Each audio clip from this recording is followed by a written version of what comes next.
Shalom Bapak Ibu Saudaraku yang dikasihi oleh Tuhan kita Yesus Kristus. Berjumpa kembali di dalam podcast Mutiara hari ini.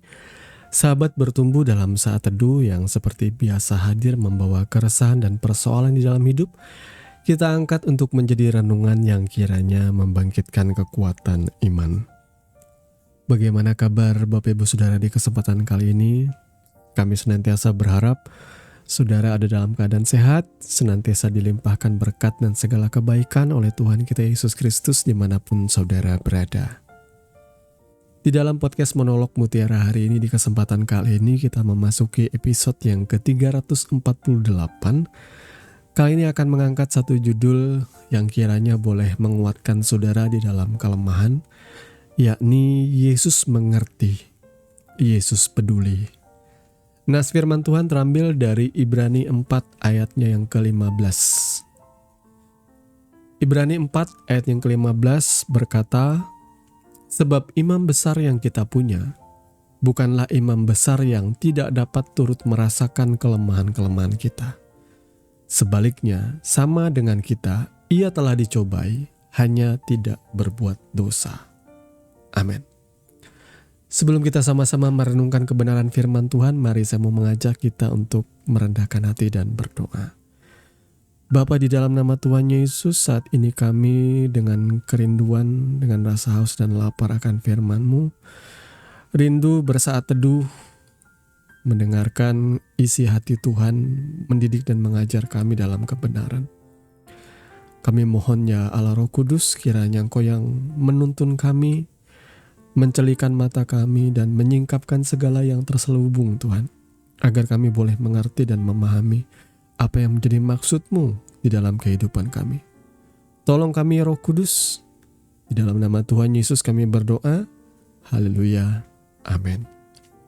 Saudaraku yang dikasihi oleh Tuhan kita Yesus Kristus, di kesempatan kali ini kita mau belajar kebenaran firman Tuhan yang berjudul Yesus mengerti, Yesus peduli. Memang kalau saudara dengar sekilas itu seperti lirik dari sebuah lagu ya, yang terkenal di era tahun 2000-an ya. Dia mengerti, dia peduli. Tema ini sangat kuat dan cocok menyentuh salah satu keunikan terbesar iman Kristen. Bahwa Allah kita bukan hanya tahu penderitaan manusia secara teori, tetapi pernah mengalaminya secara nyata melalui Yesus Kristus, saudaraku. Saudaraku yang dikasihi oleh Tuhan kita Yesus Kristus, pernahkah kita merasa bahwa tidak ada seorang pun yang benar-benar mengerti apa yang sedang kita alami? Katakanlah saat kita sakit, saat kita kehilangan orang yang kita kasihi, saat kita ditolak, saat kita bergumul dengan pencobaan, saat kita menangis diam-diam. Seringkali orang berkata, "Aku mengerti perasaanmu."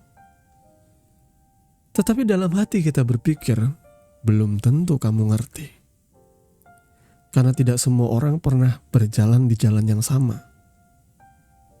Namun hari ini firman Tuhan memberikan penghiburan yang luar biasa. Bahwa ada pribadi yang sungguh mengerti kita. Dan pribadi itu adalah Yesus Kristus Tuhan kita.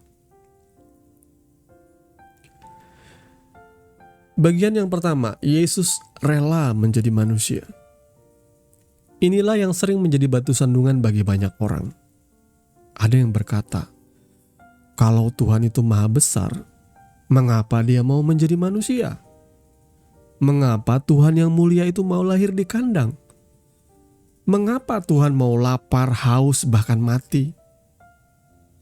Bagi sebagian orang, bahkan banyak orang yang belum percaya kepada Yesus, hal itu dianggap sebagai merendahkan keagungan Allah.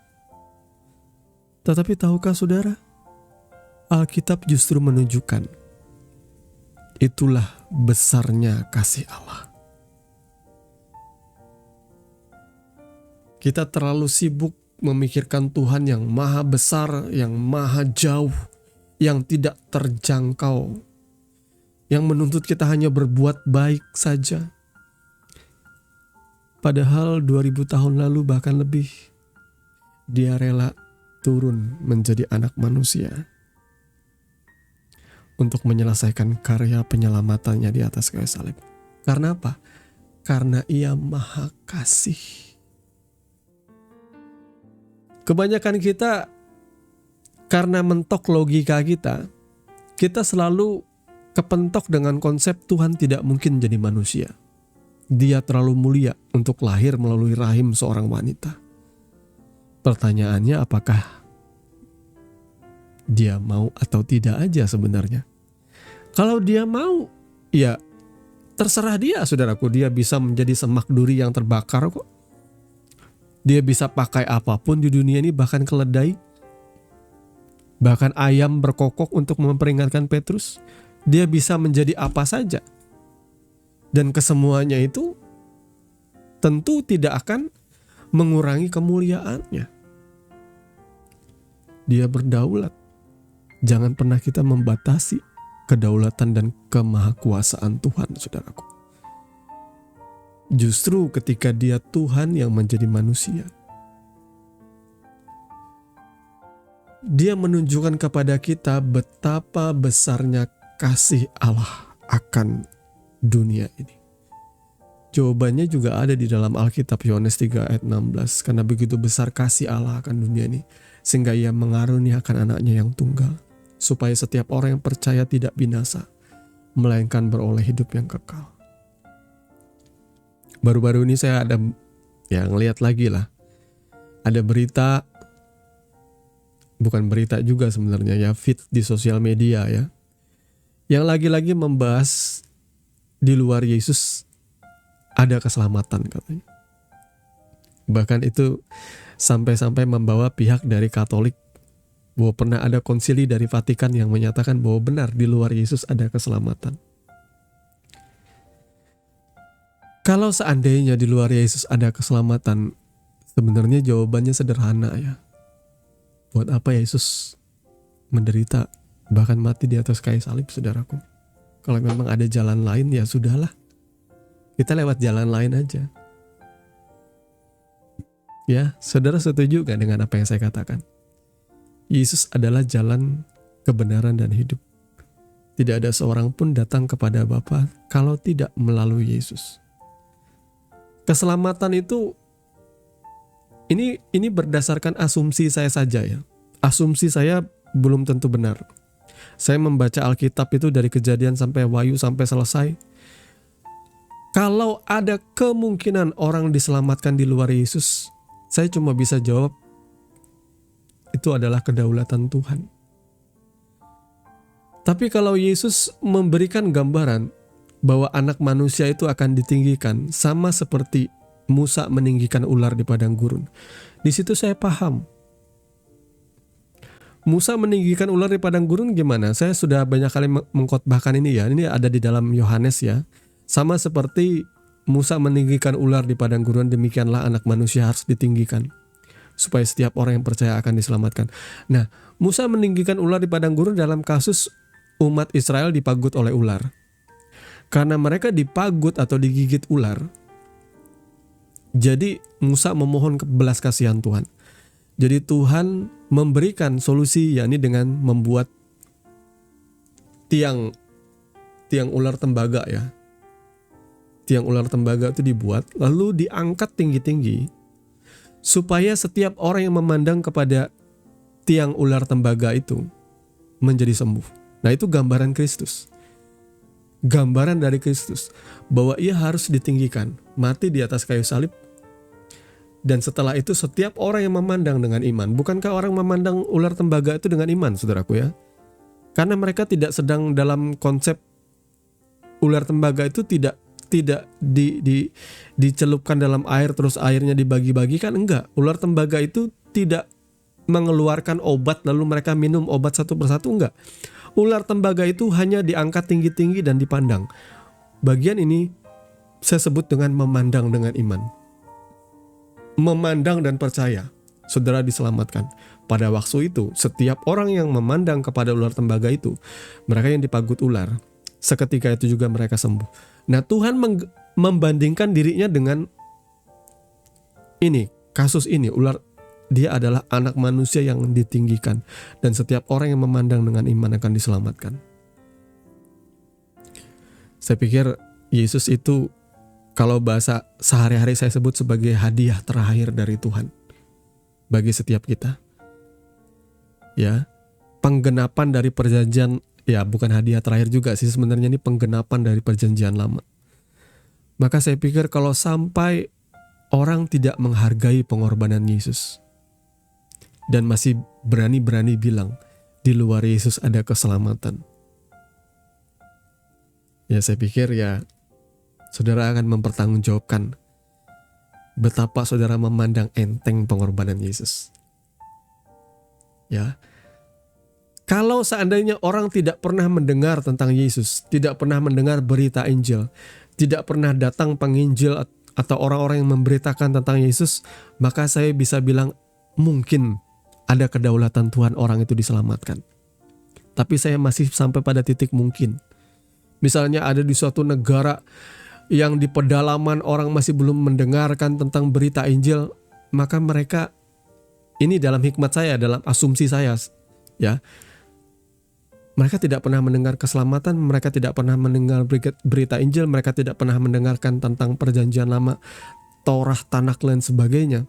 Maka yang menjadi pengadil mereka adalah perbuatan-perbuatan kasih mereka. Ya, seperti konsep dalam perjanjian lama, perbuatan-perbuatan kasih mereka. Ini juga masih dalam konteks mungkin, karena saya pikir gini, penghakiman itu akan datang kalau memang ada tuntutannya. Kalau mereka tidak mengerti, ya saya sulit juga menganalogikakannya ya. Tapi kalau misalnya kita orang Indonesia datang ke Singapura dan kita tidak pernah tahu bahwa buang yang namanya puntung rokok atau bahkan ngerokok, bukan hanya buang puntung rokok, bahkan ngerokok pun tidak boleh sembarangan. Saudara akan diperingatkan atau diberikan denda oleh yang berpihak, ya, aparat yang ada di Singapura, saudara ya. Itu karena ketidaktahuan saudara. Tapi sebenarnya saudara bisa tahu kalau saudara punya uang untuk berangkat ke Singapura, saudara pasti akan belajar kalau ke Singapura ini ya nggak boleh buang permen karet sembarangan, nggak boleh buang sampah sembarangan, nggak boleh ngerokok sembarangan. Saudara tentu tahu aturan itu sebelum saudara berangkat. Tapi lain cerita kalau seandainya berita Injil belum sampai di pedalaman yang dalam banget. Katakanlah orang yang perkampungannya tidak sampai sinyal handphone, yang tidak punya handphone sama sekali, yang tidak tahu dunia luar. Mungkin, saya bilang mungkin ada kedaulatan Tuhan untuk menyelamatkan mereka. Tapi hari gini saudaraku, adakah pedalaman yang tidak terjangkau oleh berita Injil? Bahkan melalui sosial media, bahkan melalui platform seperti YouTube saja, orang bisa mengaksesnya di mana-mana dan orang sudah mendengarkan Yesus Kristus. Maka kalau ada orang yang mendengarkan tentang Yesus dan berita Injil dan mereka tetap mengeraskan hatinya, ya, saya agak seram untuk mengatakan ini. Mungkin saja mereka memang ditentukan untuk binasa. Ya. Karena apa? Karena nabi palsu kan banyak sekarang.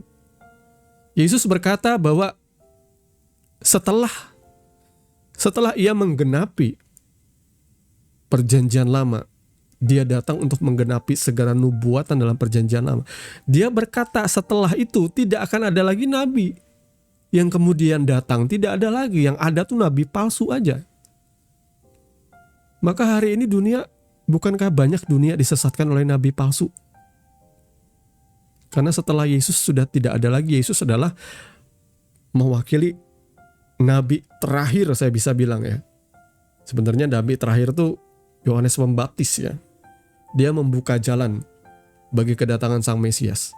Karena Yesus tuh bukan cuma nabi, dia tuh lengkap gelarnya. Dia Mesias, dia nabi, dia juru selamat, dia Tuhan, dia anak domba Allah. Dia mewakili seluruh nubuat yang ada dalam perjanjian lama, semuanya ada di dalam Yesus Kristus. Maka kalau saudara tidak percaya kepada Yesus, maka saudara akan binasa dalam dosa-dosamu. Ya, platform YouTube sangat membantu saya untuk memberitakan Injil.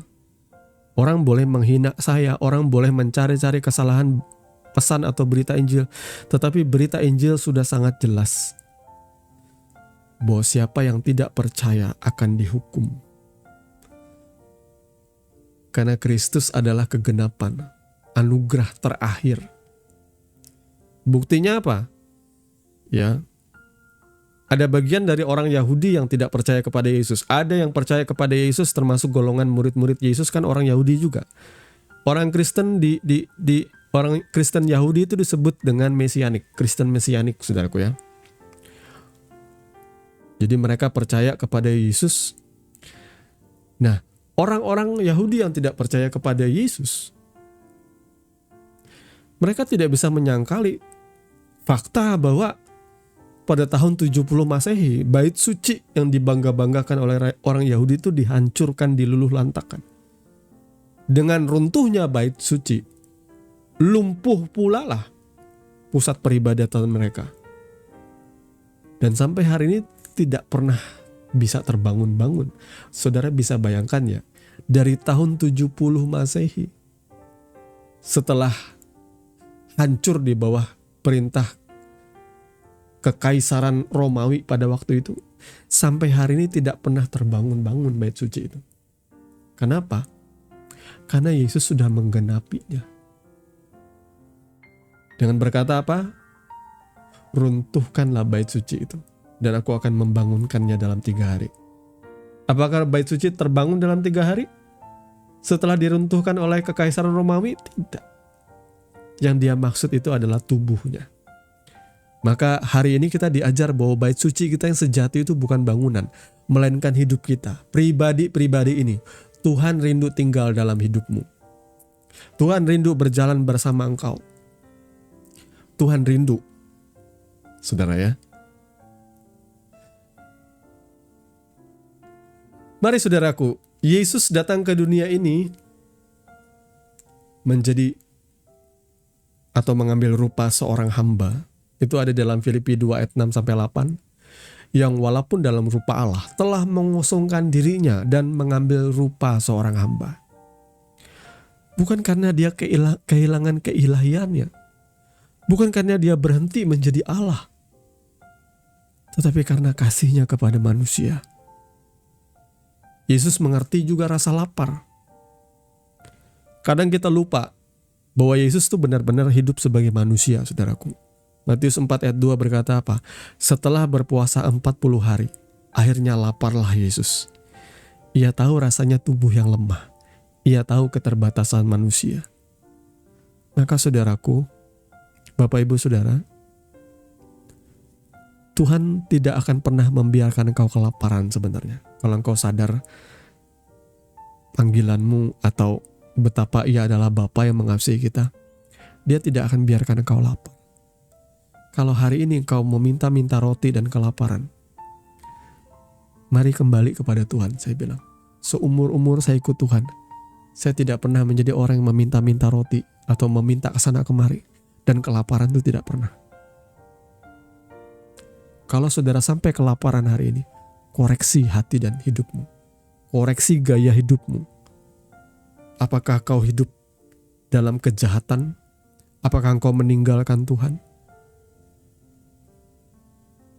Kalau hari ini engkau dalam keadaan lapar, Tuhan pun tahu rasa lapar itu, saudara. Dan Ia rindu memberkati kehidupanmu. Ia rindu menolong engkau. Yesus mengerti kelelahan. Yohanes 4 ayat 6 berkata apa? Yesus sangat letih oleh perjalanan. Bayangkan, pencipta alam semesta, tapi duduk kelelahan di tepi sumur.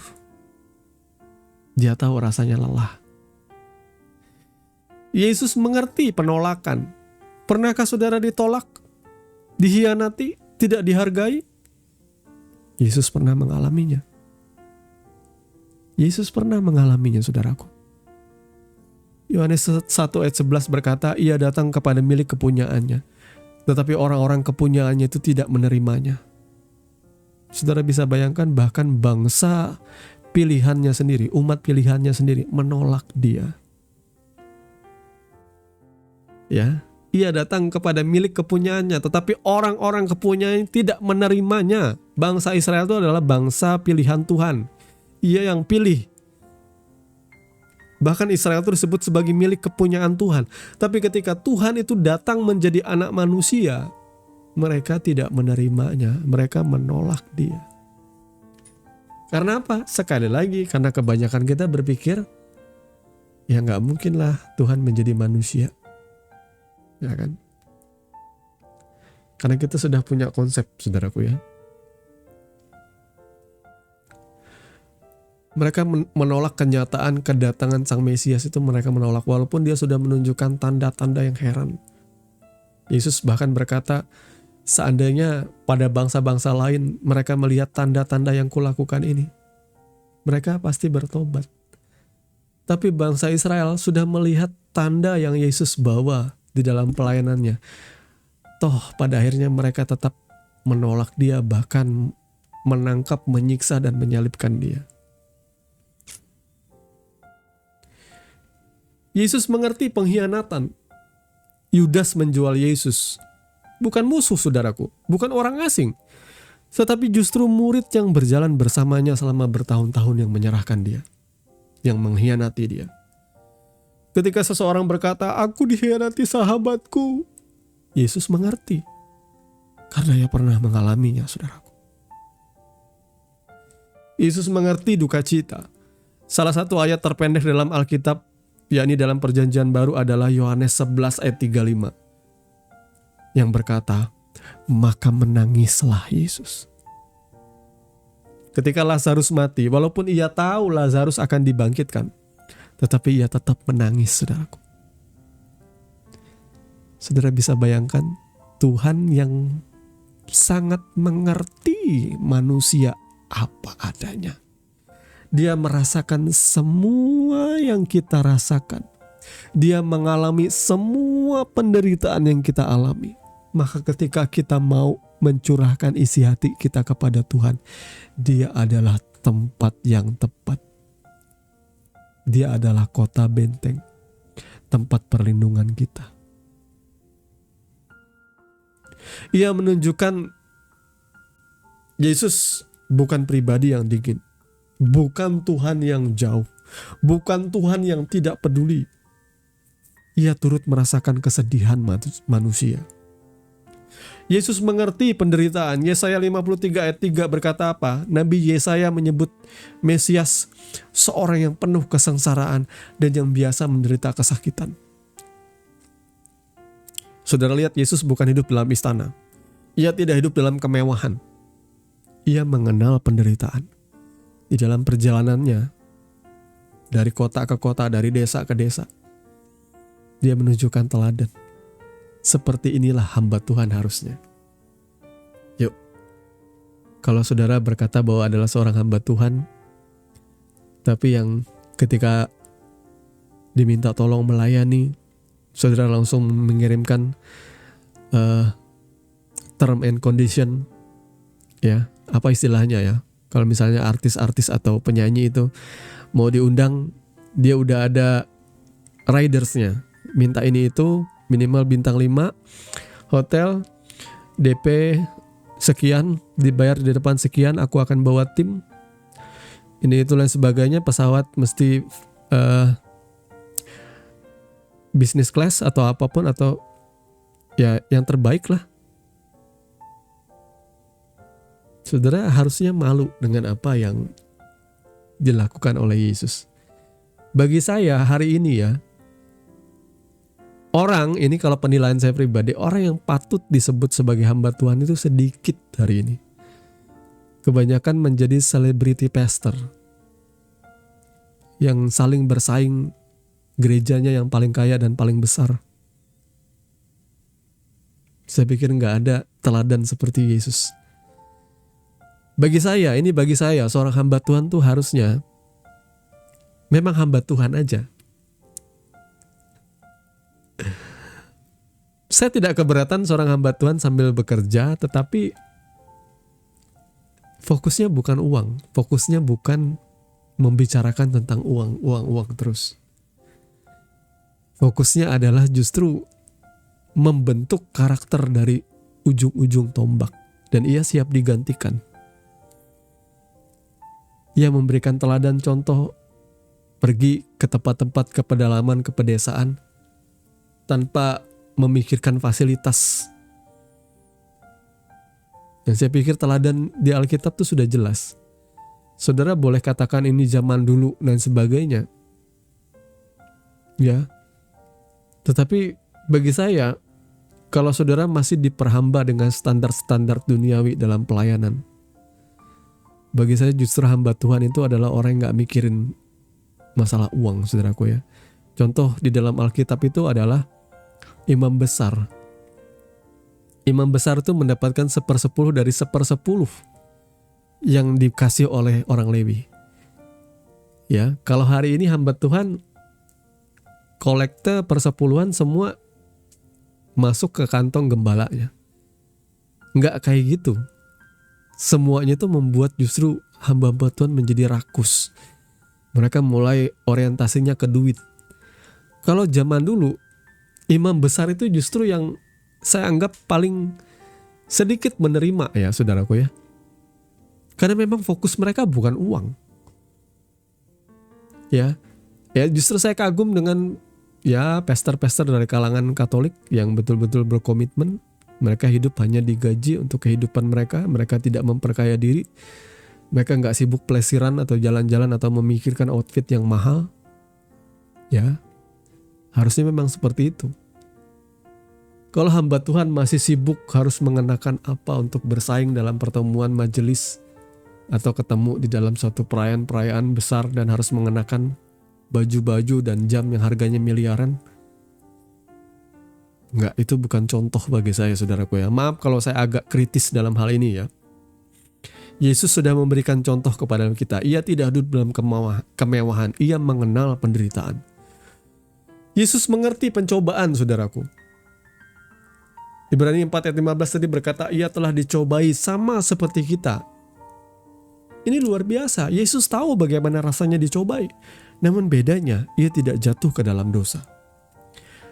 Sehingga ketika kita bergumul dengan kemarahan, dengan ketakutan, dengan kekhawatiran, dengan godaan, Yesus ngerti pergumulan saudara. Ya, saudara, saya bisa membayangkan loh. Saya ada sedikit mendapatkan kesan ya ketika Yesus itu ya dianiaya. Ketika Yesus dianiaya, kemudian ia dituduh hal-hal yang jahat di hadapan pengadilan. Dia ada sedikit, ada kesan, ada kemarahannya sebenarnya saudaraku ya. Kalau dia mau, dia bisa memanggil pasukan malaikat untuk membunuh dan membantai orang-orang yang menangkap dan menganiaya dia. Tapi dia tidak melakukannya. Sehingga sebenarnya Yesus tuh tahu kalau saudara marah, saudara pernah gak rasa mau marah gitu ya. Ini zaman saya dulu ya, sedikit kesenggol orang aja kalau jalan bisa emosi, bisa saling pukul-pukulan saudaraku ya. Di jalan ketika kita berkendara, ada orang yang berkendara gak bener, kita bisa marah, bahkan kita bisa mengklakson sambil membuka jendela dan berteriak. Itu godaan-godaan berat. Ya, pergumulan untuk mengontrol semua itu memang sulit saudaraku ya. Sulit sekali. Tetapi Yesus mengerti pergumulan itu. Dan ia tidak jatuh dalam pencobaan sama seperti kita. Inilah keunikan iman Kristen. Banyak orang membayangkan Tuhan itu sebagai pribadi yang sangat jauh. Terlalu tinggi, terlalu agung, terlalu jauh dari penderitaan manusia. Namun dalam Yesus Kristus kita melihat Allah yang datang mendekat. Allah yang masuk ke dalam sejarah manusia. Allah yang berjalan di dalam jalan berdebu, tanah Yudea ya. Allah yang merasakan lapar, haus, letih, ditolak, dihina, menderita. Mengapa Yesus melakukannya saudaraku? Karena kasih. Ibrani 2 ayat 17-18 intinya berkata, karena ia sendiri telah menderita karena pencobaan, maka ia dapat menolong mereka yang dicobai. Perhatikan, Karena ia pernah mengalami penderitaan, maka ia mampu menolong saudara yang sedang mengalami penderitaan. Yesus bukan hanya mengerti. Ini bagian yang paling indah, saudaraku. Yesus bukan sekedar memahami, ia peduli. Kalau hanya mengerti tapi tidak peduli, itu belum cukup. Tetapi Yesus mengerti, Yesus peduli, dan ia bertindak sampai ia rela mati di atas kayu salib. Untuk keselamatan saudara saja, dia rela mati di atas kayu salib. Apalagi soal-soal kehidupanmu. Saya selalu memikirkan bahwa Tuhan itu adalah Bapa saya yang baik. Sehingga kalau saya seorang Bapa, selalu memikirkan yang terbaik bagi anak-anak saya. Saya selalu memprovide apa yang mereka butuhkan. Maka saya selalu melihat Tuhan seperti itu. Dia mengasihi saya tanpa syarat. Asal saya tetap bersama-sama berjalan bersama dia. Banyak kali penderitaan kita justru karena kita menjauh dari dia. Kita yang meninggalkan dia. Kita yang tidak lagi percaya kepada dia. Kita memilih bahwa jalanku yang terbaik. Saudara lupa, Tuhan tahu yang terbaik bagi saudara. 1 Petrus 5 ayat 7 berkata, serahkanlah segala kekhawatiranmu kepadanya, sebab ia yang memelihara engkau. Karena apa? Karena ia peduli. Jadi Bapak Ibu Saudaraku yang dikasihi oleh Tuhan kita Yesus Kristus, sebagai penutup saya mau sampaikan, mungkin hari ini ada yang sedang bergumul. Ada saudara yang sedang sakit, ada yang sedang kecewa, ada yang sedang merasa sendirian. Ingatlah, Yesus mengerti. Bukan karena orang lain menceritakan kepadanya, bukan karena dia membacanya dalam sebuah buku, tetapi karena ia pernah berjalan sebagai manusia. Ia tahu air mata, ia tahu rasa sakit, ia tahu penolakan, ia tahu penderitaan.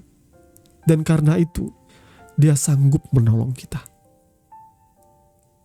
Mari, saudaraku yang dikasihi oleh Tuhan kita Yesus Kristus, Yesus tidak datang ke dunia ini untuk menunjukkan betapa jauhnya Allah dari manusia. Yesus datang justru untuk menunjukkan betapa dekatnya kasih Allah kepada manusia. Tuhan Yesus kiranya memberkati kebenaran firman-Nya, dan mari kita berdoa. Bapa, di dalam nama Tuhan Yesus, saat ini kami bersyukur untuk kebenaran firman-Mu. Kami bersyukur kami memiliki Bapa yang peduli, Bapa yang mengerti akan hidup kami. Kami selalu ada di dalam ruang mata-Mu, Tuhan. Kau selalu mempedulikan dan memperhatikan kami, siang dan malam. Kau laksana penjaga yang tak pernah tertidur dan tak pernah terlelap. Mata-Mu terus mengawasi setiap kami. Rindu kami datang, memohon, berdoa, mencari wajah-Mu, mencurahkan isi hati kami saat kami khawatir, saat kami takut, saat kami cemas. Karena Kau tahu pasti apa yang kami rasakan. Kau tahu penderitaan kami. Engkau tahu tetesan air mata kami. Engkau tahu tekanan hidup kami. Jangan tanggung sendiri anak-anak-Mu. Mungkin Tuhan akan berkata itu kepada setiap kita. Jangan engkau tanggung sendiri. Aku rindu menanggungnya, karena aku mengasihi engkau. Aku rindu memikulnya, karena aku ini baik dan murah hati. Bersama Tuhan kita sanggup memikul segala perkara. Jangan pikul itu sendirian, saudaraku. Curahkanlah itu kepada Tuhan. Dan percayalah, Ia pasti akan menolong kita. Ia berjalan dalam waktu yang tepat. Ia mengajar kita untuk bersyukur. Bersyukur walaupun jawaban doa itu masih belum kunjung kita terima. Tapi bersyukur karena Dia sudah tahu. Karena Dia sudah mendengar. Kita tinggal menunggu waktunya saja, sembari tetap percaya bahwa ya Papa, ya Bapa yang mengasihi setiap kita. Terima kasih Tuhan. Kami mengucap syukur untuk kebenaran firman-Mu. Tolong kami. Tolong kami yang berdosa, kami yang khawatir ini. Kami yang berbeban berat ini Tuhan, tolong kami Tuhan. Beracaralah dalam hidup kami, bekerjalah Tuhan. Ajar didik kami, sehingga kami boleh tumbuh menjadi anak-anak-Mu yang berharap dan bersandar hanya kepada Engkau Tuhan. Terima kasih Bapa, kami mengucap syukur. Di dalam nama Tuhan Yesus kami berdoa.